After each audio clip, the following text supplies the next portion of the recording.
আল্লাহ, এই যে ঝামেলা।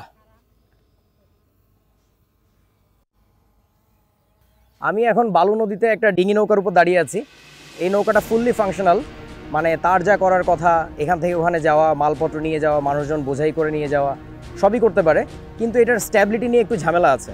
আমি সেই জিনিসটা হালকা একটু দেখাচ্ছি। আমি যদি ডানে বামে একটু চাপ দেই, সামান্য নৌকাটা দুলছে, ডানে বামে দুলছে। That's a problem. এবং এই সমস্যাটা সলভ করে মানুষ কিভাবে, এটা আসলে অনেক আগে থেকেই, কত আগে থেকে তার ভালো রেকর্ড আমাদের কাছে নেই, তো অনেক আগে থেকেই মানুষ এটার সমাধান পেয়েছে। সেটা হচ্ছে দুইটা নৌকা পাশাপাশি লাগিয়ে দিয়ে কিভাবে কাজটা করা হয় আমরা একটু দেখি জিনিসটা। ওকে, তো আমাদের এখন যেটা হবে সেটা হচ্ছে আমরা দুইটা নৌকা একসাথে বেঁধে ফেলেছি। এটার ফলে যেটা হবে সেটা হচ্ছে যে আমি যদি এখন দুই নৌকাতে পাও দেই এবং আগের মতো যদি একটু দোলার চেষ্টা করি, খেয়াল করে দেখো এই জিনিসটা অনেক বেশি স্টেবল, আগের চেয়ে অনেক বেশি স্টেবল। এই কাঠামোটাকে বলা হচ্ছে ক্যাটামারান বা ডাবল হাল। তো এইটা নেভাল আর্কিটেকচারের বিষয়, ওটা নিয়ে আলোচ্য বিষয় না। আমার কথা হচ্ছে আগে যখন এই নৌকা এককভাবে ছিল তখন তার যে স্থিতিশীলতা ছিল, ডানে বামে দোলা যাচ্ছিল না, অনেক বেশি দুলুনি হচ্ছিল। কিন্তু এখন আমার এই দুইটা কাঠামো একই রকম জিনিস, দুইটা যখন একত্রিত হয়েছে তখন পুরো জিনিসটার স্ট্রাকচার অনেক বেশি স্টেবল হয়েছে আগের চেয়ে। And that's the fact. আগে যেটা ছিল আমাদের ওটাকে আমরা বলছি মনোমার, এখন দুইটা জিনিস একত্র হয়েছে একই রকম, দুইটা একক একত্র হয়েছে, এটাকে আমরা বলছি ডাইমার। যদি আমরা এর পাশে তিনটা নৌকা লাগাতাম এটাকে আমরা বলবো হচ্ছে ট্রাইমার। অ্যান্ড যত বেশি নৌকা লাগাতে থাকবো it will become more and more stable. এখন আমি ব্যাপারটাতে এত বেশি কনফিডেন্ট, আমি ভাই এটা খুলে ফেলি। হ্যাঁ, এটা খুলেও ফেলতে পারবো, কোনো সমস্যা নেই। সো ব্যাপারটা খুব মজার।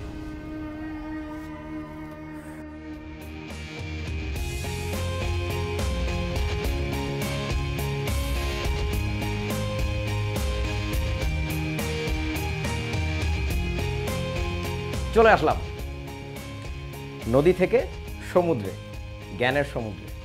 তো যেটা বলছিলাম সেটা হচ্ছে আমাদের মনোমার আর ডাইমার নিয়ে কথা। এখন পিওরলি কেমিস্ট্রি নিয়ে কথাবার্তা বলবো। মনোমার হচ্ছে তাহলে কোনো একটা যৌগ, যে যৌগটা ওটাই হচ্ছে মৌলিক একটা একক, যে যৌগটা নিজে সম্পূর্ণ ফাংশনাল, একটা যৌগের যা যা বৈশিষ্ট্য থাকে, যে সে চার্জ নিরপেক্ষ, এই টাইপের যত বৈশিষ্ট্য আছে সবই তার মধ্যে আছে। কিন্তু একটু ঝামেলা হচ্ছে কি, সে নিজে একটু আনস্টেবল, একটু অস্থিতিশীল। তখন হয় কি, ওই যৌগেরই পাশে যে একটা অণু থাকে সেই রকম একটা অণুর সাথে ও যদি বন্ধুত্ব করে নিতে পারে, নিজেদের মধ্যে একটা বন্ধন গঠন করে নিতে পারে, বিভিন্ন রকম বন্ধন হতে পারে, সেই বন্ধন গঠনের মাধ্যমে যখন দুটো অণু এরকম কাছাকাছি আসে একটা জোট গঠন করে, এটাকে আমরা বলছি ডাইমার। তাহলে ডাইমারের মধ্যে কিচ্ছু নেই, শুধু কি আছে, একই অণু দুইবার আছে, অর্থাৎ ওই দুটোকে আমরা বলছি মনোমার। দুটো মনোমার একত্রিত হওয়ার ফলে ডাইমার গঠন করেছে। এরকম কিছু উদাহরণ দেখি, যে যৌগগুলো তোমরা সচরাচর দেখেছো কেমিস্ট্রি বইতে, বাস্তবে হয়তো দেখোনি কিন্তু বইয়ে দেখেছো। প্রথম উদাহরণ সবচেয়ে সহজ, নাইট্রোজেন ডাইঅক্সাইড। নাইট্রোজেন ডাইঅক্সাইডের দুইটি অণু একত্রিত হয়ে কি গঠন করে, বুঝতেই পারছো, দুটি নাইট্রোজেন পরমাণু হয়ে যাবে, তখন সংকেত হবে N2, চারটি অক্সিজেন পরমাণু হবে O4। তো সংকেত হলো N2O4। এটাকে আমরা ডাইনাইট্রোজেন টেট্রাঅক্সাইড অথবা শুধুমাত্র নাইট্রোজেন টেট্রাঅক্সাইডও বলে থাকি। পরবর্তীতে আসো আমরা আরেকটা উদাহরণ দেখি, সেটা হলো অ্যালুমিনিয়াম ক্লোরাইড, তোমাদের খুবই পরিচিত। অ্যালুমিনিয়াম ক্লোরাইডের দুইটা অণু একত্রিত হয়ে কি গঠন করবে, তাহলে সংকেত হবে Al2Cl6। দুইটা অ্যালুমিনিয়াম, ছয়টা ক্লোরিন, Al2Cl6। তাহলে এগুলো হচ্ছে আমাদের মনোমার আর এগুলো হচ্ছে আমাদের ডাইমারের উদাহরণ। এরপর আমরা আরেকটা উদাহরণে যাই, সেটা হচ্ছে আমাদের BH3। এই যৌগটার নাম তোমরা অনেকে নাও জানতে পারো, এটার নাম হচ্ছে বোরেন। বোরেন, বোরন নয়, বোরন হচ্ছে পরমাণুটা, এই পুরো যৌগটার নাম হচ্ছে বোরেন। তাহলে বোরেনের দুইটা অণু একত্রিত হয়ে কি গঠিত হয়, সেটা হচ্ছে B2H6। এই যৌগটাকে বলে হচ্ছে ডাইবোরেন। ঠিক আছে, আচ্ছা। এর পরবর্তীতে যদি নির্জল কার্বক্সিলিক অ্যাসিড হয়, নির্জল বলতে বোঝাচ্ছি যেখানে পানি নেই, অর্থাৎ বিশুদ্ধ কার্বক্সিলিক অ্যাসিড, তার ক্ষেত্রে যেটা হবে আর বন্ড COOH। এখানে তুমি আর দিয়ে চিন্তা না করে আরও সহজে ভাবতে পারো যে এখানে ধরো তোমার CH3 আছে, অর্থাৎ ইথানোয়িক অ্যাসিড। যে কোনো কার্বক্সিলিক অ্যাসিডই এই কাজটা করে, তবে ইথানোয়িক অ্যাসিড দিয়ে আমরা উদাহরণটা দিচ্ছি। দুইটা ইথানোয়িক অ্যাসিড, এরা হচ্ছে ডাইমার গঠন করে। এদের ডাইমার গঠনের মূল কারণ থাকে হচ্ছে হাইড্রোজেন বন্ধন। ডাইপোল বলের কারণে হাইড্রোজেন বন্ধন গঠিত হয়। মজার কথা হচ্ছে কোন অণুটা কি কারণে ডাইমার গঠন করছে, এক একজনের ক্ষেত্রে কারণটা দেখা যায় এক এক রকম। ঠিক আছে? তো সেই কারণগুলো আমরা আজকে আলোচনা করছি না, আমরা আজকে শুধুমাত্র আলোচনা করব কারা কারা ডাইমার গঠন করছে সেরকম কিছু উদাহরণ। তবে আমি যেগুলো দেখাচ্ছি এর বাইরে কিন্তু আরও উদাহরণ রয়েছে। এরপর দেখো, যেহেতু জৈব যৌগের কথা বলছি, আরও একটি জৈব যৌগের কথা বলে দিই, সেটা হচ্ছে এইচ বন্ড CHO। তোমরা অনেকেই জানো এই যৌগটার নাম কি, এটা হচ্ছে আমাদের মিথানল অথবা ফর্মালডিহাইড। ফর্মালডিহাইডের দুই অণু একত্রিত হয়ে যে যৌগটা গঠন করে সেটা হচ্ছে আমাদের H4C2O2, এবং এই অবস্থায় এটাকে আমরা বলে থাকি ডাইঅক্সিটেন, বা এর পুরো ফর্মটা হচ্ছে ডাইঅক্সিসাইক্লোবিউটেন। একটা মজার কথা খেয়াল করে দেখো, যৌগটার নাম হচ্ছে ডাইঅক্সিসাইক্লোবিউটেন। তোমরা যারা জৈব যৌগ পড়েছো তাদের মনে আছে নিশ্চয়ই, একটা যৌগের মধ্যে যতগুলো কার্বন থাকে সেই কার্বন সংখ্যার উপরে ভিত্তি করে তার নামকরণ করা হয়। তো সাইক্লোবিউটেন বলছি, ডাইঅক্সিসাইক্লোবিউটেন। তাহলে এর মধ্যে কার্বন থাকার কথা কয়টা? 4টি। কার্বন কিন্তু আছে এখানে 2টি। এখানে জৈব যৌগের নামকরণের একটা মজার প্যাচ আছে, আশা করি তোমরা নিজেরা শিখে নেবে, অথবা আমরা পরবর্তীতে কোনো একটা ভিডিওতে আলোচনা করব। এরপর আসো, HNO বলে একটা যৌগ আছে। এই যৌগটার নাম কি তোমরা পারছো? আমি একটু তোমাদের ইঙ্গিত দিয়ে ধরিয়ে দিই। সেটা হচ্ছে আমাদের HNO3। এই যৌগটার নাম তোমরা জানো, এটার নাম হচ্ছে নাইট্রিক অ্যাসিড। এরপরে আমি যদি একটা অক্সিজেন কমিয়ে দেই, সংকেত হবে HNO2, এটার নাম কি? Nitrous acid. যদি আরও একটা অক্সিজেন কমাই, সেই সংকেতটা হবে HNO। ঠিক আছে? প্রথমে ছিল নাইট্রিক অ্যাসিড, এটা হয়েছে নাইট্রাস অ্যাসিড, অর্থাৎ ইক অ্যাসিড থেকে একটা অক্সিজেন কমে গেলে যে অ্যাসিড হয় তাকে বলে আস অ্যাসিড, এই জন্য এটাকে বলছি নাইট্রাস অ্যাসিড। আরও একটা অক্সিজেন যদি কমে তখন নামটা কি হয়? এটাকে তখন বলে হাইপো আস অ্যাসিড, অর্থাৎ এটার নাম হবে হাইপোনাইট্রাস অ্যাসিড। আর একটা উদাহরণ দিই, সেটা হচ্ছে তোমাদের H3PO4। তোমরা জানো এটার নাম হচ্ছে ফসফরিক অ্যাসিড। যদি একটা অক্সিজেন কমিয়ে দাও তাহলে হবে H3PO3, তখন এটার নাম হবে phosphorus acid, phosphoric acid, phosphorus acid. যদি আরও একটা অক্সিজেন কমিয়ে দাও তাহলে কি হবে? H3PO2, এটাকে আমরা বলবো হাইপোফসফরাস অ্যাসিড। তাহলে ইক অ্যাসিড থেকে একটা অক্সিজেন কমলে হয় আস অ্যাসিড, আস অ্যাসিড থেকে আরও একটি অক্সিজেন কমলে হয় হাইপোআস অ্যাসিড। তাহলে খেয়াল করো, আমরা বলতে পারি HNO এর নাম কি বলো? সেটা হচ্ছে হাইপোনাইট্রাস অ্যাসিড। তাহলে হাইপোনাইট্রাস অ্যাসিডের যখন দুটি অণু একত্রিত হয় তখন এই যৌগটার সংকেত কি হবে? সেটা হচ্ছে আমাদের H2N2O2। এটা হচ্ছে আমাদের হাইপোনাইট্রাস অ্যাসিডের ডাইমার। ঠিক আছে? ওকে, তো এরকম অনেক কিছুই ডাইমার গঠন করতে পারে, অনেক যৌগে ডাইমার গঠন করতে পারে। এখন তোমাদের একটা কাজ দিব, সেটা হচ্ছে কোনো একটা যৌগের সংকেত দেখে তোমাকে বলতে পারতে হবে যে এটা কি ডাইমার গঠন নাকি মনোমার গঠন।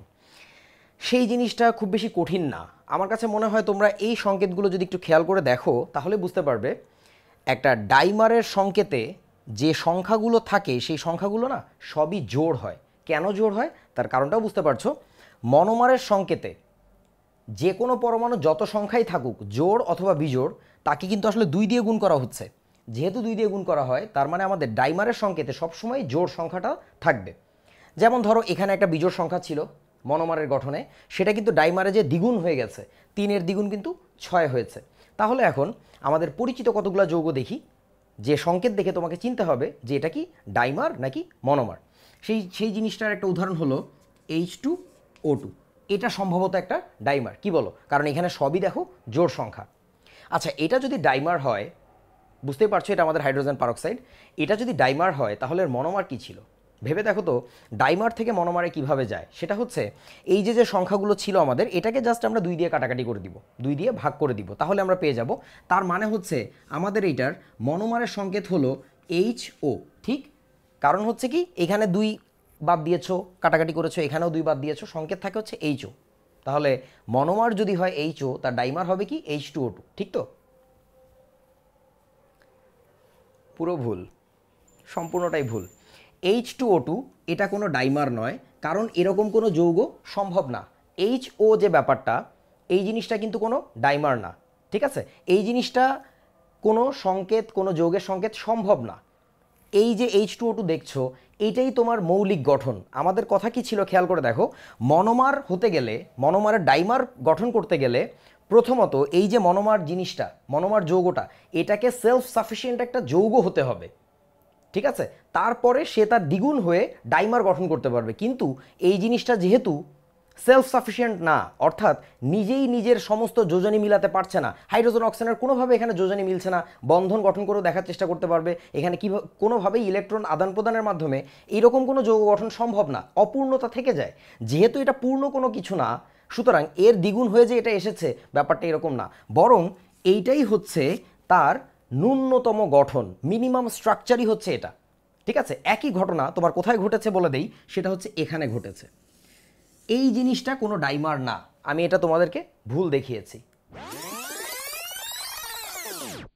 এই জিনিসটা যদি মনোমার হয় তাহলে তার ডাইমার হবে হচ্ছে এটা, কিন্তু সত্যি কথা হচ্ছে এটাই হলো তোমার মনোমার, এটা কোনো ডাইমার না, অর্থাৎ এই বিক্রিয়াটা সম্ভব না। এবং আরও একটা মজার ব্যাপার বলে থাকি, সেটা হলো এই যে তোমাদের ধাঁধাটা আমি শিখালাম অ্যাসিডের নামকরণের, এটাই নিয়ম, এটাই সঠিক নিয়ম। এই নিয়ে আমরা পরবর্তীতে একটা ভিডিও প্রকাশ করব, তোমরা হয়তো বা অনেকে জানো ইতোমধ্যে। মজার কথা হচ্ছে এইটা নাইট্রিক অ্যাসিডের সংকেত, ঠিক আছে, এইটা নাইট্রাস অ্যাসিডের সংকেত, তাও ঠিক আছে, কিন্তু এইটা আসলে হাইপোনাইট্রাস অ্যাসিডের সংকেত না। হাইপোনাইট্রাস অ্যাসিডের প্রকৃত সংকেত এটাই। এবং HNO বলে যে যৌগটা আছে সেই যৌগটা কিন্তু সম্পূর্ণ আলাদা। এই যৌগটির আসলে নাম হচ্ছে নাইট্রোক্সিল, অর্থাৎ ওইখানে যেমন ঝামেলা হয়েছিল যে HO বলে কোনো যৌগই আসলে নেই, এটা যেহেতু যৌগই নেই তাহলে মনোমার হতে পারবে না, মনোমার না হলে এর ডাইমার এটা হতে পারবে না, এটা নিজেই হচ্ছে মনোমার, অর্থাৎ এ নিজেই হচ্ছে মৌলিক গঠন। এক্ষেত্রে কিন্তু ঝামেলা অন্য একটা, এইরকম একটা যৌগ আছে, এরকম একটা যৌগ আছে এবং সেইটা হাইপোনাইট্রাস অ্যাসিড না, সেই যৌগটার নাম হচ্ছে নাইট্রোক্সিল, এর অপর নাম হচ্ছে অ্যাজানোন। ঠিক আছে, অ্যাজানোন। কেন অ্যাজানোন হয়েছে হয়তো তোমরা অনেকেই জানো, নাইট্রোজেনের নাম গ্রিক ভাষায় হচ্ছে অ্যাজো, এই নামকরণটা কে করেছিলেন তাও হয়তো জানো, মহান বিজ্ঞানী অ্যান্টোনিও ল্যাভোয়া, যাকে তোমরা ল্যাভোয়াসিয়ে বলে ডাকো, আসলে তার নাম হচ্ছে, নামের উচ্চারণটা অনেকটা ল্যাভোয়া, এরকম একটা উচ্চারণ। যাই হোক, এবার আসি আরও একটা মজার তথ্যে, সেটা হলো আমাদের সবচেয়ে পরিচিত যৌগ, সবচেয়ে পরিচিত যৌগ যা ছাড়া আমরা একেবারেই বাঁচতে পারি না, সেই যৌগটা হচ্ছে আমাদের পানি। তোমরা কি জানো এই পানি সেও কিন্তু ডাইমার গঠন করে। দুটো পানির অণু পাশাপাশি অবস্থান করে যখন হাইড্রোজেন বন্ধনের মাধ্যমে যুক্ত হয় তখন তারা একটা ডাইমার গঠন করে। পানির এই যে ডাইমার গঠন, এটাকে বিভিন্ন তাত্ত্বিক গবেষণায় কাজে লাগানো হয় এবং সেখানে এটা গিনিপিগ হিসাবে কাজ করে। তো সে আলোচনা অনেক পরের। এবার একটু আলাদা জিনিসপত্র নিয়ে কথা বললি। এতক্ষণ আমরা দেখলাম যে একটা যৌগের ডাইমার হয়, যদি তোমাদের বলি এখন আয়নেরও কিন্তু ডাইমার হয়, অর্থাৎ একটা আয়ন ডাইমার আকারে আছে, এদেরকে বলা হয় ডাইমারিক আয়ন। ঠিক আছে, তো এর উদাহরণটা কি? এর উদাহরণ সবচেয়ে সহজ হচ্ছে মার্কারি, Hg। তোমরা জানো মার্কারির যোজনী দুইটা, 1 এবং 2। তো এক যোজনী যেটা অর্থাৎ নিম্নতর যোজনী তাকে আমরা আস বলি, আর উচ্চতর যোজনীকে ইক বলে। তো তোমাকে যদি একটা প্রশ্ন করা হয় যে মার্কিউরাস আয়নের সংকেত কি, বলেছি মার্কিউরাস আয়নের সংকেত কি, মার্কিউরাস আয়নের সংকেত কি হবে সেটা হচ্ছে তুমি ভাবতেই পারছো, এক যোজনী ব্যবহৃত হবে এবং যেহেতু সে ধাতু, তরল ধাতু আমরা জানি, তার ক্ষেত্রে পজিটিভ চার্জ থাকবে, তাহলে মার্কিউরাস আয়নের সংকেত হওয়া উচিত Hg+। কিন্তু মার্কিউরাস আয়ন লিখে তুমি যদি গুগল করো বা বইতে খোঁজো বা স্যারকে জিজ্ঞাসা করো, স্যার বলবে Hg2+, অর্থাৎ দুটো Hg+ আয়ন একই সাথে থাকে। মার্কিউরাস আয়নের ক্ষেত্রে সে ডাইমার আকারে থাকে। তোমরা এই জিনিসটা কোথায় পেতে পারো, সেটা হচ্ছে তোমরা যখন ক্যালোমেল তড়িৎদ্বার পড়েছো বইতে বা পড়বে, সেক্ষেত্রে দেখবে মার্কিউরাস ক্লোরাইড ব্যবহার করা হয়। মার্কিউরাস ক্লোরাইডের সংকেত তাহলে কি হবে? Hg2Cl কত 2। তার কারণটা হচ্ছে Hg2 যে অংশটুকু সেটুকুর চার্জ কিন্তু 2+, তাহলে 2+ থাকলে এখানে আমার 2- থাকতে হবে। ঠিক আছে, তো একই ঘটনা তোমরা কোথায় পাবে, সেটা হচ্ছে কিউপ্রাস ক্লোরাইডের ক্ষেত্রে পাবে, অর্থাৎ কিউপ্রাস আয়নও তোমার ডাইমার গঠন করে থাকে। যেমন তোমাকে যদি বলা হয় কিউপ্রাস ক্লোরাইডের সংকেত কি, তার সংকেত হবে হচ্ছে Cu2Cl2। কারণটা কি? কারণ হচ্ছে কপারেরও যোজনী দুইটা, 1 এবং 2। কিউপ্রাসের ক্ষেত্রে তার যোজনী থাকবে 1 এবং 1 হলে তার সংকেত কিন্তু কিউপ্রাস আয়নের Cu+ হবে না, সংকেতটা হবে হচ্ছে কি Cu2+। ঠিক আছে, এখন একটা কথা বলে দিই, তাহলে এটার মনোমার ফর্ম কি হবে? এটার মনোমার ফর্ম হবে হচ্ছে CuCl। মজার কথা হচ্ছে তোমরা তোমাদের বইয়ে Cu2Cl2ও লেখা দেখতে পারো, CuClও লেখা দেখতে পারো, কোনোটা আসলে ভুল না। তবে অদ্ভুত বিষয় হচ্ছে আমাদের সময়কার বইয়ে, অর্থাৎ আমরা যারা একটু পুরাতন দিনের লোক, তাদের বইয়ে হর হামেশাই বিভিন্ন জায়গায় কিউপ্রাস ক্লোরাইডের সংকেত লেখা ছিল এভাবে Cu2Cl2 ডাইমার ফর্মে। তোমরা যদি বর্তমানের বই খোলো, তোমাদের বই, সেখানে দেখতে পাবে প্রচুর পরিমাণে CuCl ব্যবহার করেছে। আসলে দুটোর যে কোনোটাই লেখা যায়।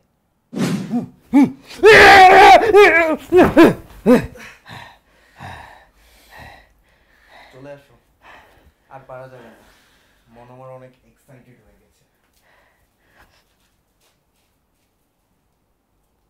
এই যে আমি এক্সিমার।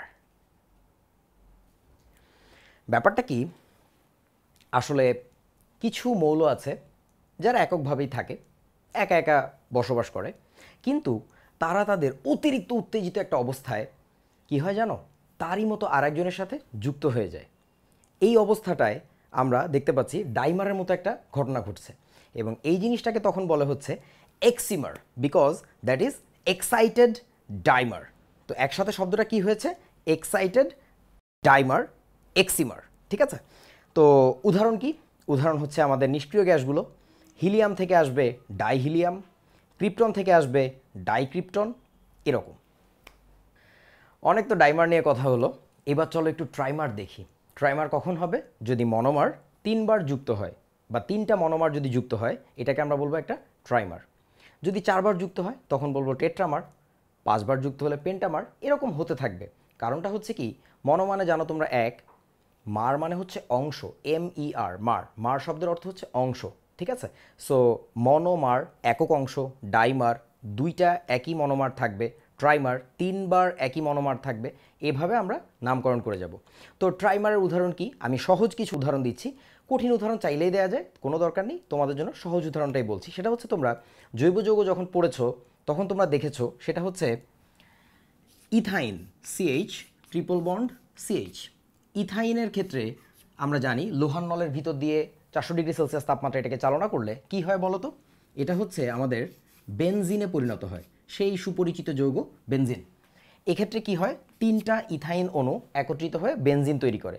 নিশ্চয়ই তোমাদেরকে ক্লাসে কেমিস্ট্রি পড়ানোর সময় স্যার বা ভাইয়ারা এটা দেখিয়েছে কিভাবে হয়, আমি সেই বিস্তারিত বিক্রিয়া যাচ্ছি না, শুধুমাত্র আলোচনা করছি। এই বিক্রিয়াটাকে বলা হয় ট্রাইমারাইজেশন রিঅ্যাকশন, অর্থাৎ ইথাইনের ট্রাইমার হচ্ছে বেনজিন। ঠিক আছে, আবারও বলছি, এই বিক্রিয়াটাকে বলা হয় ইথাইনের ট্রাইমারাইজেশন বিক্রিয়া, বিকজ 3টা ইথাইন একত্রিত হয়ে একটা বেনজিন গঠন করেছে। তাহলে বলা যায় ইথাইনের ট্রাইমার হচ্ছে বেনজিন। এরপর আরেকটা উদাহরণ দিই, সেটা হচ্ছে টেট্রামারের উদাহরণ। তোমাদের আমাকে বলতে হবে TeBr4 এই যৌগটার নাম কি। বুঝতেই পারছো, এই যৌগটার নাম হচ্ছে টেলুরিয়াম টেট্রাব্রোমাইড। টেলুরিয়াম টেট্রাব্রোমাইডের 4টি অণু একত্রিত হয়, 4টি অণু একত্রিত হয়ে কি হয় বলো তো, Te4Br16, অর্থাৎ তোমার এই যৌগটা গঠন করে। এটাকে আমরা বলবো টেলুরিয়াম টেট্রাব্রোমাইডের টেট্রামার। সর্বশেষ তোমাদের একটা মজার তথ্য দেই, সেটা হচ্ছে তোমরা অনেকেই পোলিও রোগের নাম শুনেছো। আগে এটা অনেক মহামারী আকারে ছিল, বাজে অবস্থা, বিশেষ করে আমরাই যখন ছোট ছিলাম তখন দেখেছি। এখন এটার ভ্যাকসিন আবিষ্কার হয়েছে, যার ফলে এই রোগটা আমরা বলতে পারি নির্মূল হয়ে গেছে। তো তোমরা যারা ফার্মাসি অথবা মাইক্রোবায়োলজি ডিপার্টমেন্টে পড়বে উচ্চতর বিজ্ঞান নিয়ে, তারা ভালো করে জানতে পারবে। আমি তোমাদের একটু ছোট্ট ঘটনা বলি। এই পোলিও ভাইরাস মূলত 72টি পেন্টামারের স্থির বৈদ্যুতিক আকর্ষণ বল দ্বারা আবদ্ধ একটি মাল্টিমার। আচ্ছা, মাল্টিমার জিনিসটা কি? মনোমার শুনেছি, ডাইমার শুনেছি, ট্রাইমার শুনেছি, টেট্রামার শুনেছি, পেন্টামারও এইমাত্র শুনলাম। ঠিক আছে, 5টা মনোমার যুক্ত হয়েছে। মাল্টিমার জিনিসটা কি? তোমরা তো পলিমার শুনেছো না? এটা কিন্তু পলিমার না, এটা হচ্ছে মাল্টিমার। তোমাদের কাছে একটা প্রশ্ন থাকলো, পলিমার আর মাল্টিমারের মধ্যে পার্থক্যটা কি? এটা জেনে আমাদেরকে কমেন্টে জানাও। আর যদি কারো নিজে থেকে জানতে আরও বেশি ইচ্ছা করে যে আমি এ সম্পর্কে আরও জানতে চাই, গুগল করো, নিজে শিখে নাও, তারপরেও তোমরা চাইলে আমাদের সাথে আলোচনা করতে পারো। আরও একটা কথা বলে রাখি, সেটা হচ্ছে আজকে কিন্তু আমরা শুধু আলোচনা করলাম ডাইমার বা ট্রাইমার কারা কারা গঠন করছে, এটার কিছু উদাহরণ দেখলাম মাত্র। এটা তোমার মনে একটা প্রশ্ন সৃষ্টি করবে, এটা সম্পর্কে আরও জানার ইচ্ছা তৈরি করবে। কিন্তু তোমার একটা কাজ এখন হচ্ছে, কোন ডাইমার কেন গঠিত হয়, কোন ট্রাইমার কেন গঠিত হয়, হওয়ার পরেও কি তাদের মধ্যে পুরোপুরি স্থিতিশীলতা আসে নাকি একটু ঝামেলা থেকেই যায়, সে সম্পর্কে তোমাদের কিন্তু নিজেদের শিখে নিতে হবে। এবং মজার কথা হচ্ছে এই জিনিসটা কিন্তু পরীক্ষায় আসে।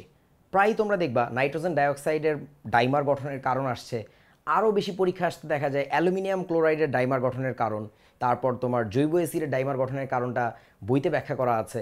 এরকম এক একটা যৌগের ডাইমার গঠন বা ট্রাইমার গঠনের বিভিন্ন কারণ থাকে, কারণগুলো নিজেদের জেনে নিতে হবে। আজকে এই পর্যন্তই, আগামী ভিডিওতে আবার দেখা হবে। আল্লাহ হাফেজ। অনেক তো পড়ালেখা হলো, এবার তোমাদের জন্য ছোট্ট করে একটা কথা বলতে চাই। আজকে যখন আমি গিয়েছিলাম নদীতে নৌকায় তোমাদের জন্য ভিডিওটা করতে, বিশ্বাস করো আমি মানে মৃত্যু ভয় খুব আমার হাড়ে হাড়ে টের পেয়ে এসেছি। আমি আগে জানতাম আমি পৃথিবীতে মাত্র দুইটা জিনিসকে ভয় পাই, এক হচ্ছে ভূত ভয় পাই, আর হচ্ছে আমি আমার আম্মুকে ভয় পাই।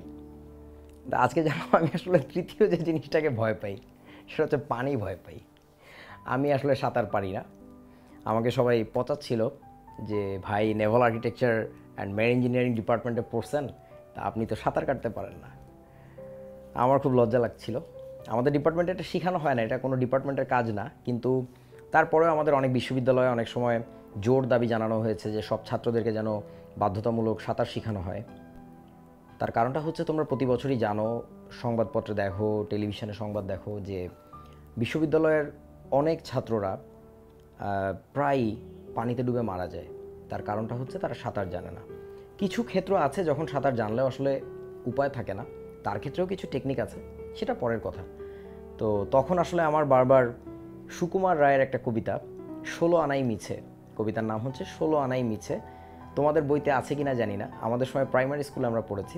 এই কবিতাটা মনে হচ্ছিল যে একটা বিদ্যে বোঝাই বাবু মশাই যখন নৌকায় চড়ে এক জায়গায় যেতে যায়, মাঝির সাথে কিছু কথা হয়, সেই কথায় বাবু মশাই বুঝিয়ে দেন মাঝিকে যে কেন সূর্য তারা ওঠে, কেন গ্রহ নক্ষত্র এভাবে ঘোরে, কিছুই সে মাঝি বোকা, কিছুই জানে না।